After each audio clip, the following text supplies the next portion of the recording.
La Chine en 2026. 1. Aperçu des résultats. En 2024, la Chine disposait d'un grand nombre de nouvelles armes de haute technologie et d'équipements de haute technologie qui ont été continuellement présentés et dévoilés. Aujourd'hui, de nombreux politiciens, commentateurs politiques et citoyens ordinaires pensent que la puissance globale et les capacités de guerre de la Chine ont dépassé celles des États-Unis, qu'elles sont égales à celles des États-Unis ou qu'elles sont proches de la puissance globale des États-Unis.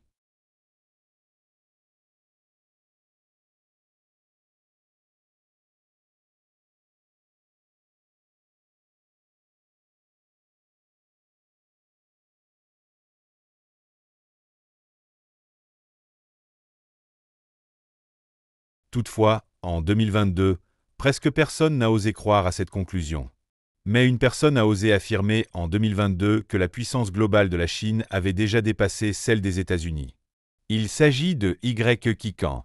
Son premier traité complet a été achevé en 2022.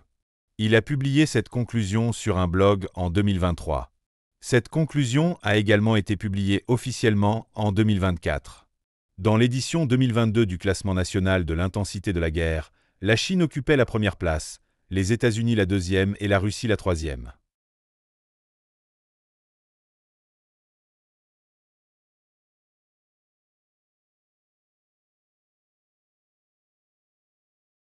Y. Keqiang a non seulement établi un tel système de calcul, mais plus important encore, il a jugé que si la Chine et les États-Unis devaient avoir un conflit militaire en 2026, les États-Unis et leurs alliés ne seraient pas en mesure de vaincre la Chine.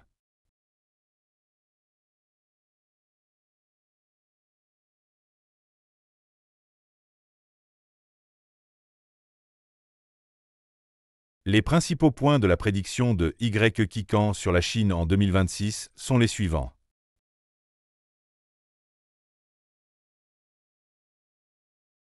1. 2026 est le meilleur moment pour la Chine d'utiliser la force pour unifier Taïwan. Les États-Unis et leurs alliés ne pourront pas empêcher, retarder ou inverser cette action.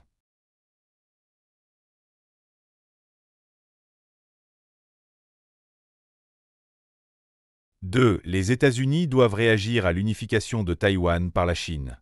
Cela est nécessaire pour que les États-Unis maintiennent leur ordre impérial et leur stabilité interne. 3. Les États-Unis n'ont aucune chance de gagner face à la stratégie défensive et offensive de la Chine.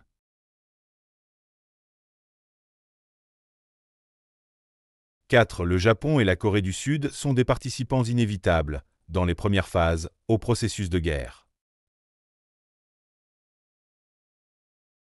5. À mi-parcours du conflit militaire, le Japon et la Corée du Sud doivent se retirer du processus de guerre et peuvent même faire plus. Cela jette les bases d'un nouvel ordre en Asie de l'Est.